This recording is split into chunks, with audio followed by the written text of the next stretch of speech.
Ama Mirna. Ayan.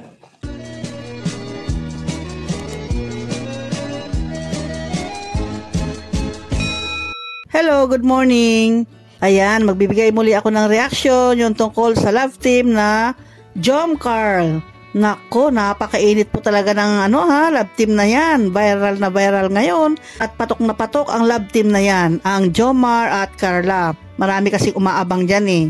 Inaabangan ng mga viewers, ng mga Jomcar fanatics, at lahat ng mga nagmamahal sa kanila ay talagang inaabangan ang video ni Jomar at ni Carla. Kasi painit na nga yung sitwasyon, di po ba? Nag-umpisa lang yan sa biro-biroan, nag-umpisa lang yan sa tukso-tuksuhan. Pagkatapos itong huli na, painit na ng painit. At makikita mo na talaga na may improvement yung samahan nilang dalawa. Kagaya nga nang nabanggit ni Carla na kung pwede ay maging best friend na lang niya muna si Jomar sa ngayon. Sa ngayon, best friend. Pero sa susunod, boyfriend na. O, di ba? Talagang umiinit yung samahan nila. Kaya itong dalawa ngayon, si Jomar at si Carla, ay mag-best na. Best. Basta best yon. Basta inaabangan na lang natin yan kung yun nga ay magkakatotoo na mga sa susunod ay maging boyfriend na. O, di ba? Good vibes lang po ito, ha? Lagi natin sinasabi na pampag-good vibes lamang po ito.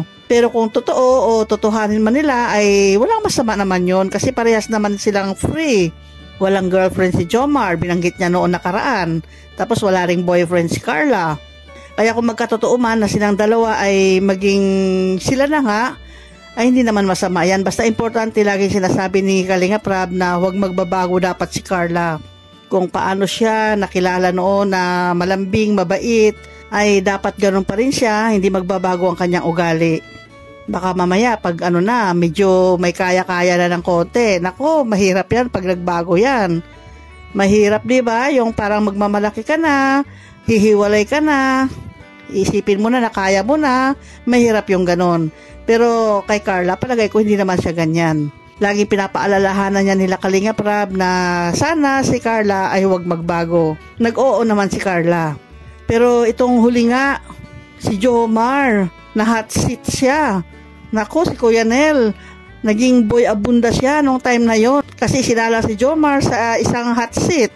Tinanong siya ng mga katanungan na mahirap sagutin ni Jomar. Pero kung tutuusin, madali naman sagutin yan. Pero ayaw lang sagutin ni Jomar. Nahihiya siyang sagutin siguro o baka nagpipigil din siya o baka may iniingatan din siya.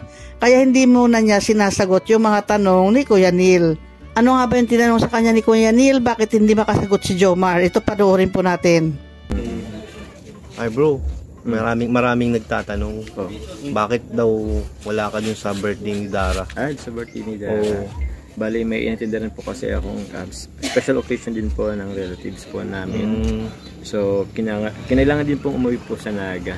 Tapos po, napansin pa naman na parang medyo malungkot si Carla no? Time na yun. Dahil nagsiswimming kami, parang siya, tulala. May hinahanap. Parang may hinahanap. Baka nasa Naga yung isip na. Pero lang. Dagat si David. Mahilig si David po eh. Sabi po sa akin yun ni David eh. Pero hindi naman yung malungkot for sure. Hindi naman kayo. Hindi mo naman daw siya chinachat. Uy. Hala. Kaya nalungkot siya. Sabi namin, baka naman nag-update naman sa'yo si Jomar. Sabi hindi daw nag-chat si Jomar. Ay grabe. Grabe yan. Ako na naman pa ang mali. Pero lang. Kay Carla di ka nagpaalam. Carla di ka nagpaalam. Kung sinasagot mo na kasi. Yan! Joke lang. Napapanood mo to ha. Joke lang. Kung sinasagot na pala. Pero lang po. Ayun, hindi niya masagot-sagot. Hirap sagutin. Kaya tuloy si Kuya David ay tumutulong na kay Kuya Neil para lang mapasagot si Jomar. Alam po ba ninyo na nung nakaraan pang mga interview kay Jomar, tinanong na rin siya noon kung ano bang nakonsuladahan niya kay Carla. Alam po ba ninyo ang sagot niya mga kalingap? Sabi niya si Carla ay mabait at saka family-oriented siya. Pinapriority niya talaga yung pamilya niya. Yun ang nakonsuladahan ni Jomar kay Carla. Pero sa ngayon, bakit ang hirap niya sagutin yung tanong ni Kuya Neil? Ayan, kukulitin tuloy siya ni Kuya Neil. Crush mo si Carla? Silent means yes. Ha? Silent lang, di ba? Di ba? Gagawa kayo ng issue? Hindi dyan lang po yung mga kalingap. Ayoko nang hinahatsit ako eh. Hindi sumasagot. Ha? Hindi makasagot. Yung bro. Angels nga eh, sumagot na nga eh. Oo, sumagot na nga sila. Napaamin namin lahat eh. Amin namin lahat, bro. Walang vlog. Walang vlog doon. Walang vlog. Walang vlog. Kaso sa akin may vlog eh. O sa'yo, Oo. yan ang talagang legit na hot seat. Oo. Kasi inaabangan nila, hindi ka pa sumasagot kung Nagsagit sila, walang camera, no? Oh. Meron? meron, may camera, di lang nakatutok, Yan. di naka-on. Kasi nakatutok to eh. Di pa nga tapos sa message ko, ang dami niyang tanong ay. Isa na lang nga eh, di mo na masagot. Ha? Ang sagot lang naman dun, oo. Crush Oo, mo si hindi, ano, Carla? oo. Hindi, hindi walang naman. hindi. Oo lang ang sagot Ano doon. walang hindi? Wala palang option doon. Oo or yes. Oo. Or Or hindi. absolutely. Absolutely. Absolutely daw. Absolutely? Kinikilig si ano. Ayun, sumagot din. Absolutely. O ano ibig sabihin ng absolutely? Ano mas magandang sagot? Yes or absolutely? Parehas lang naman yan. Pero yung kasing absolutely, parang may diin yan, di ba?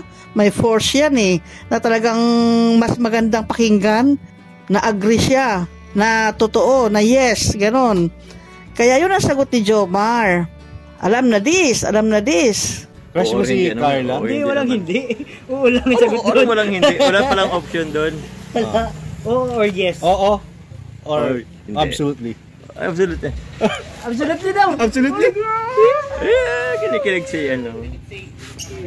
Grabe Okay. naman yun. Okay. Okay, fine.